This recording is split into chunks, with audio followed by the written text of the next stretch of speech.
À l'ouest, rien de nouveau. Les précédents rapports du GIEC alertaient déjà sur les risques encourus par la forêt en Aquitaine. Une forêt où, avec le réchauffement climatique, les arbres aujourd'hui poussent de plus en plus vite, comme l'ensemble de la végétation. Et ce serait plutôt une bonne chose pour les sylviculteurs, cette culture s'avérant ainsi plus productive et donc plus rentable. De ce point de vue-là, non, ce n'est pas une mauvaise chose, mais les prédictions montrent que ça ne va pas durer. Les climatologues prédisent que les sécheresses vont être nettement plus prononcées dans le sud-ouest de la France, dans le sud.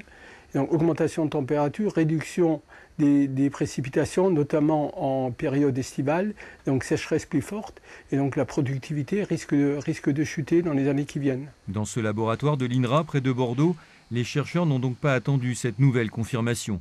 Depuis plusieurs années déjà, ils travaillent sur les mesures à mettre en œuvre pour limiter les effets du réchauffement climatique sur le massif forestier.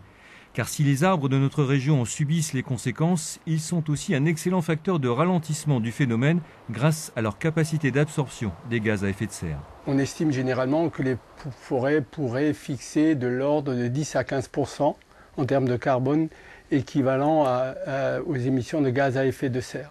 Donc ce qui n'est pas négligeable. C'est certes pas très élevé, mais ce n'est pas négligeable. Et surtout une forêt qui est dans sa croissance, donc dans sa jeune période, c'est là où elle fixera le plus de carbone.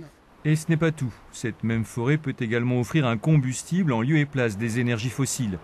L'Aquitaine s'est ainsi lancée dans un programme de substitution à l'image de Smurfit Kappa sur le bassin d'Arcachon. Une usine qui, grâce à une chaudière biomasse, produit désormais sa propre énergie à partir de résidus du bois.